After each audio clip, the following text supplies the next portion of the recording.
Of law को ध्यान में रखते हुए और सरकार से भी कहते हैं, बीपीएससी से भी कहते हैं, आप भी रूल ऑफ इक्वलिटी का ध्यान रखिए। और यह आंदोलन 2.0 है। इसको हम लोगों ने 2.0 नाम इसलिए दिया है क्योंकि पिछला जो आंदोलन था उसमें सरकार का आरोप था कि इसमें राजनीतिकरण हो गया है।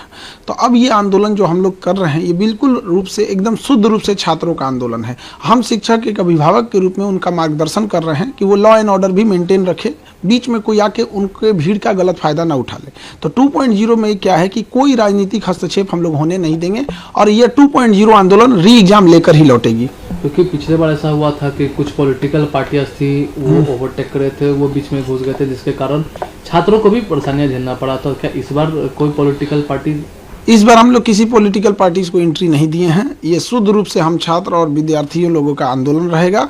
और सरकार से भी विनती करते हैं, माननीय मुख्यमंत्री नीतीश कुमार हो गए या फिर जो सेक्रेटरी सर हैं दीपक सर, इन दोनों लोग से विनम्र निवेदन करते हैं कि आप लोगों के सामने हम लोग हाथ जोड़ते हैं। बच्चों के भविष्य का सवाल है, री एग्जाम ले लीजिए। ये बहुत बड़े लेवल पे धांधली हुई है, इसकी जाँच करा लीजिए और री एग्जाम करा लीजिए। अभी हम लोग के पास नए नए सबूत बहुत ज़्यादा मात्रा में लग रहे हैं। अभी खगड़िया और भागलपुर के सेंटर पे क्वेश्चन पे टिक लगाकर वो पास ओवर कर रहे थे। वो अब जब सीसीटीवी इंचार्ज जो था उसने इसका विरोध किया तो ज्वाइंट सेक्रेटरी कुंदन कुमार कहते हैं कि इतने बड़े एग्जाम में थोड़ा बहुत ही तो होता ही है।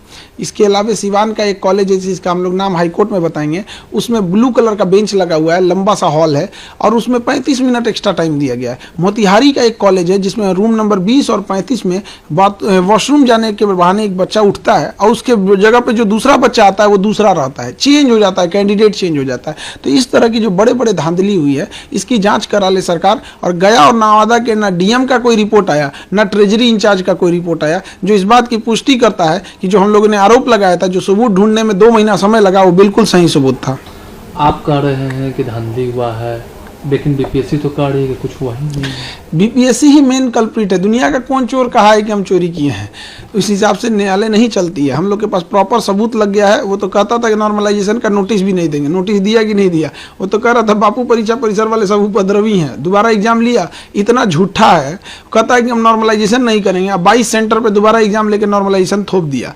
इसका कोई इसकी मिली भगत है सब कुछ। आप 13 तारीख को परीक्षा लेते हैं उसमें 6% रिजल्ट होता है और 4 जनवरी को परीक्षा लेते हैं उसमें रिजल्ट हो जाता है 19%। हम लोग पे कितना केस मुकदमा किए, कितने एफआईआर किए, वकीलों का चक्कर लगा के हम लोग परेशान है, कोर्ट का चक्कर लगा के।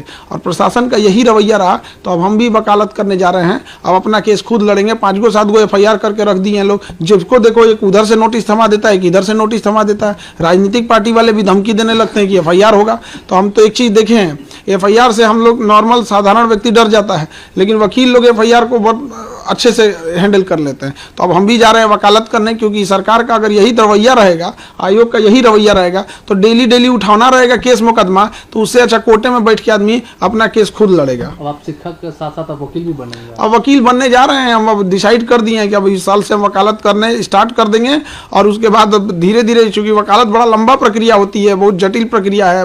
भारत में वकीलों की कोई कमी नहीं है, एक से एक विद्वान वकील है। तो अब धीरे धीरे सतत प्रक्रिया है, लेकिन हम लोग को कोई बाहरी केस नहीं लड़ना है। उसी चीज का स्पेसिफिकेशन करना है कि जो बच्चों के धरना प्रदर्शन और इस सब में उनका न्याय दिलाया जा सके, ताकि उनको इधर उधर भटकना ना पड़े और उनको एक विश्वास हो कि अगर हम प्रदर्शन कर रहे हैं, पुलिस हमारे पे एफआईआर करेगी, डिटेन करेगी, अरेस्ट करेगी, जेल करेगी। तो खान सर जो उनके साथ लड़ रहे थे, कोर्ट में भी लड़ेंगे, वकील के ड्रेस में लड़ेंगे, ये वादा है।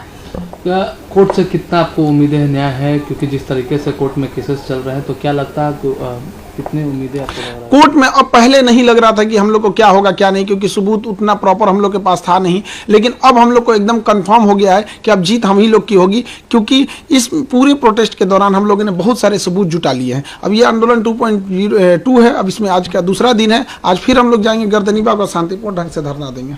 कितने की संख्या में आज छात्र रहेंगे? हजारों की संख्या में छात्र रहेंगे, जैसे पिछली बार भी थे। और छात्र जो है सीरियस स्टूडेंट है, ये सब वहाँ बैठ के शांतिपूर्ण धरना देंगे। और जो पहले ये कहते थे लोग कि मुट्ठी भर बच्चे हैं, कुछ लोग मजाक उड़ाते थे, आज वो सब कहने लगे हैं कि अब तो री एग्जाम होके रहेगा। जो अधिकारियों का ग्रुप था, इवन बीपीएससी के जो लोग थे, वो कहते थे कि अब री एग्जाम को कोई मतलब नहीं है। लेकिन अभी क्या है कि वो लोग भी कहते हैं कि अब री एग्जाम होके रहेगा।